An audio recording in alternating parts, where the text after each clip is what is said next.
नमस्कार, आप live cities देख रहे हैं। मैं हूं जय शुक्ला। देखिए, बिहार की सियासत आजकल एक मुद्दे पर काफी गर्म हो चली है और वो मुद्दा है जातीय जनगणना का।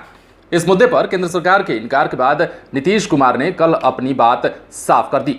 उन्होंने कहा कि जातीय जनगणना बेहद जरूरी है और इसके लिए उन्होंने ये भी कहा कि विकास भी इससे बेहतर होगा। लेकिन अब इस पर विपक्ष ने नीतीश कुमार पर न सिर्फ हमला बोला है बल्कि उनसे सवाल भी पूछा है कि क्या नीतीश कुमार जब केंद्र सरकार उनकी बातों पर पुनर्विचार नहीं करती है तो राजद के साथ आकर आवाज बुलंद करेंगे। पूरी खबर हम आपको विस्तार से बताते हैं और यह भी बताते हैं कि किसने इस मुद्दे पर क्या कुछ कहा है। नेता प्रतिपक्ष तेजस्वी यादव ने मुख्यमंत्री नीतीश कुमार से पूछा है कि माननीय मुख्यमंत्री जी, केंद्र सरकार अगर जातीय जनगणना पर पुनर्विचार नहीं करेगी तो आप क्या करेंगे? हमारी मांग पर बिहार विधानसभा में सर्वसम्मति से जातिगत जनगणना का प्रस्ताव पारित किया गया था। तेजस्वी यादव ने आगे कहा कि केंद्र सरकार में आपकी हिस्सेदारी है, आपके कैबिनेट मंत्री हैं, फिर भी अनुनय विनय कर रहे हैं। वहीं तेजस्वी के सवाल पर जदयू की ओर से प्रवक्ता नीरज कुमार ने कहा कि हम तो सिर्फ अपनी बात रख सकते हैं। तेजस्वी यादव के बयान को उनकी ही पार्टी के प्रवक्ता शक्ति सिंह यादव ने आगे बढ़ाते हुए कहा कि नीतीश कुमार जातीय जनगणना के सवाल पर केंद्र के मंसूबों का प्रतिकार कड़ाई से नहीं कर रहे हैं, वो मजबूरी का प्रकटीकरण कर रहे हैं। पीएम मोदी राष्ट्रवाद की बात करते हैं लेकिन पिछड़े अति पिछड़े से इतनी नफरत क्यों करते हैं? शक्ति सिंह ने पूछा कि अगर केंद्र सरकार नीतीश कुमार की मांग पर पुनर्विचार नहीं करेगी तो वो राष्ट्रीय जनता दल के साथ आकर केंद्र के खिलाफ क्या आवाज बुलंद करेंगे? जदयू नेता और पूर्व मंत्री नीरज कुमार ने कहा कि उनकी पार्टी जदयू अपनी बात लगातार रखेगी। जातीय जनगणना कराने पर विधानमंडल का सर्वसम्मति फैसला है।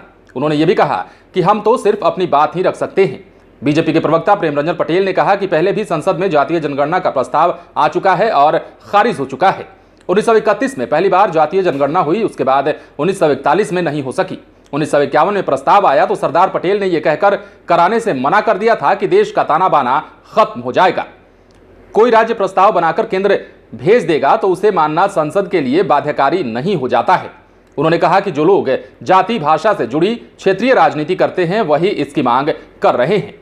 बहरहाल जातीय जनगणना को लेकर नीतीश कुमार पर तेजस्वी यादव ने भी कहा है कि जातीय जनगणना पर केंद्र पुनर्विचार अगर नहीं करती है तो क्या हमारे साथ आकर आवाज बुलंद करेंगे?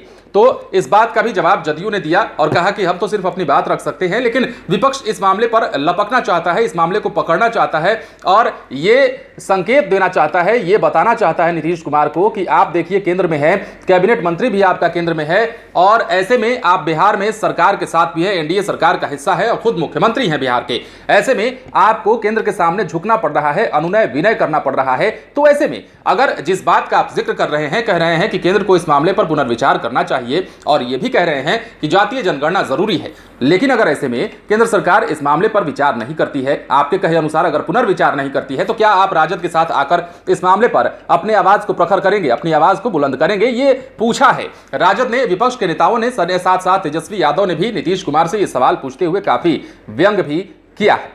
अब देखने वाली बात यह होती है कि बिहार में इसको लेकर सियासत और कहां तक जाती है, क्या नीतीश कुमार की बात पर पुनर्विचार किया जाता है? बहरहाल ये अभी कहने की बात नहीं है, आने वाले समय में सब कुछ साफ हो जाएगा। आप बने रहे लाइव सीरीज के साथ, तमाम खबरें आपको देंगे, लेकिन उसके लिए हमारे चैनल को सब्सक्राइब करें। अगर आप ये वीडियो फेसबुक पर देख रहे हैं तो पेज को लाइक करें, इसके अलावा ट्विटर पर जरूर फॉलो करें। धन्यवाद।